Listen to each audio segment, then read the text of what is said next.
Now that I had the top side done, I needed to flip it over to work on the underside. I had no idea how I was going to do this. What are you flipping it for? I gotta do the underside now. I need to go from here to here. Luckily, Kelly was home and was able to give me a hand. Okay, be careful of your back. I asked Drake if he would, Yeah. but he said he was too busy chasing tennis balls. I'm doing pretty good. Oh, yeah.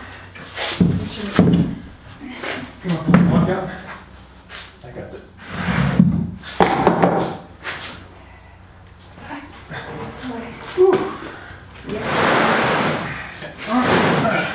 You don't need to flip that over again, do you? Not till the table's done. I'm going to forklift that out. Thank you. I first gave the underside a light surfacing. Next, I wanted to finish squaring up the ends, so I set up a backstop that I could butt the tabletop up against. Looking back at the video now, I see I didn't quite have it fully up against the board on one side. It was all I could do to move it, which is why there was a faint line left on the end. But I was pretty sure it would stand out. The last thing to route, which I was a little bit nervous about, was the mortises in the underside of the tabletop for the legs.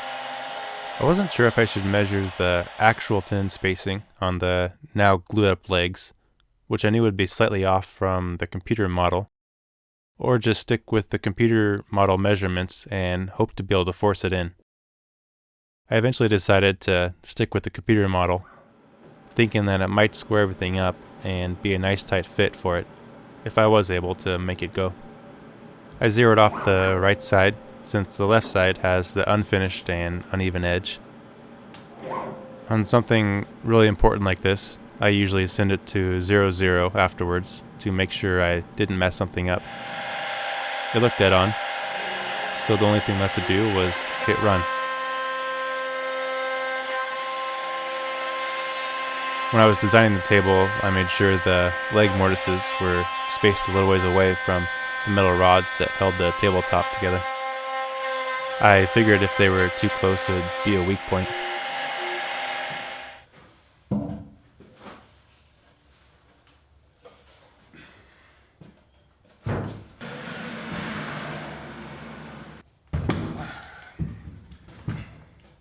I gave everything a quick test fit, and it seemed like it was going to work.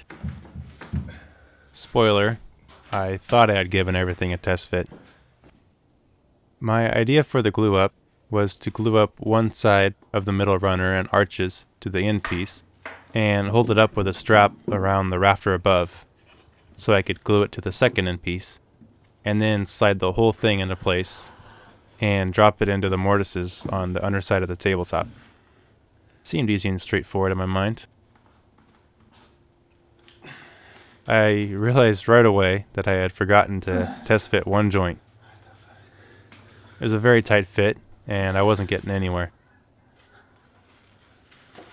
I pulled it back out and gave it a light sanding before I reapplied some glue and tried it again. I still didn't have any luck. I came to the conclusion that I must have forgotten to give the mortise a pocket allowance.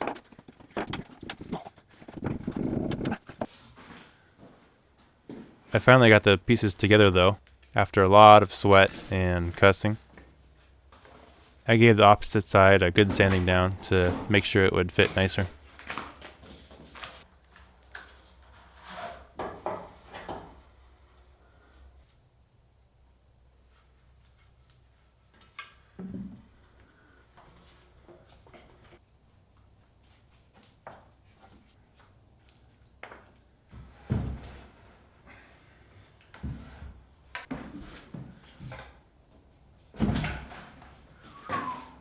It was so satisfying when one side dropped into the tabletop. The other side was about 1/8 of an inch too wide, so I pulled it together with the strap, and it fell in nicely as well.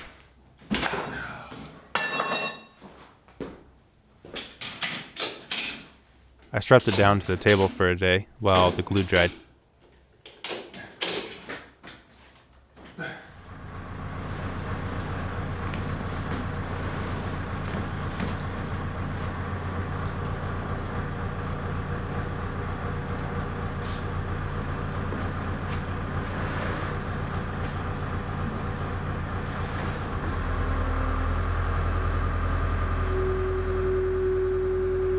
was raining outside, so I tried to quickly, but carefully, move the table back to the barn.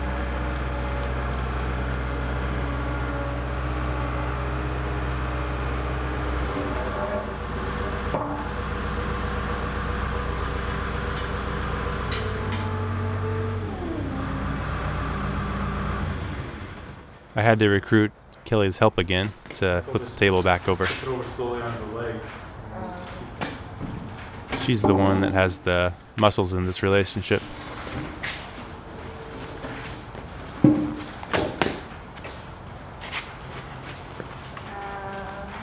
Oh man.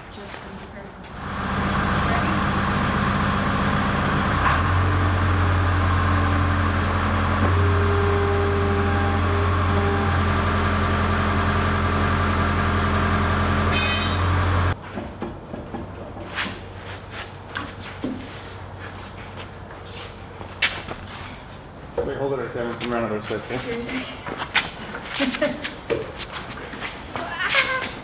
Oh my god. That's great.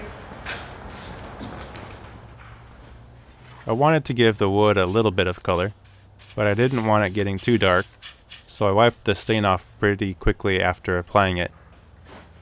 I just did one piece at a time.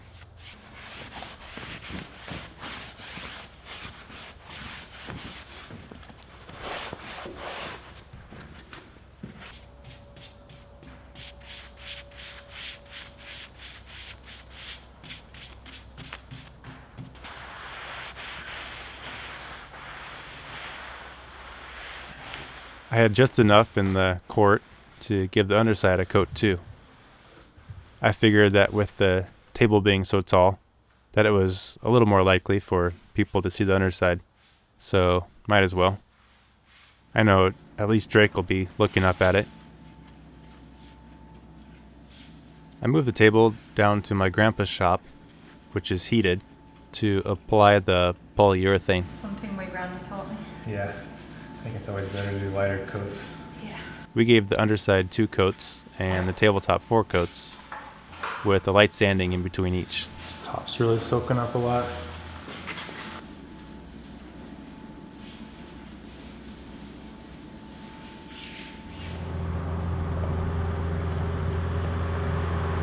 It probably looked a little weird going down the road with this thing, but luckily we all look a little weird out here in the country, and we don't seem to mind it too much. It was now time for the thing I was most unsure about on this whole project. How the heck we were going to get this thing into the house.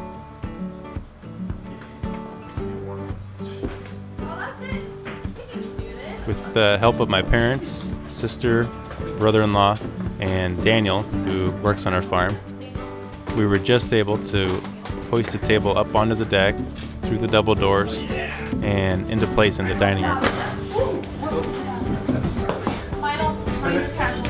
It looked so different being in the house. It looked massive compared to our last table. But I thought it fit the space well. The dining room was the right shape for the table. Can you guys lift it up and I'll stick these underneath? The last thing I wanted to do was to stick some large felt pads under the legs, so it would be easy on the hardwood floors. Okay. Yeah, let's put a little weight on them so they stick. Like I said earlier, there are definitely some things I would have done differently if I knew this was going to be a dining room table and not just a workbench. The overhangs are too small, which means it's going to be kind of awkward for people to sit on the ends of the table. The horizontal arches underneath interfere with the chairs a little bit when they are slid in, and it's just crazy heavy. But the table is unique and a little bit quirky, which I think is a good representation of Kelly and I's personality. I also liked how the wood came from timbers that supported the floor of the barn outside.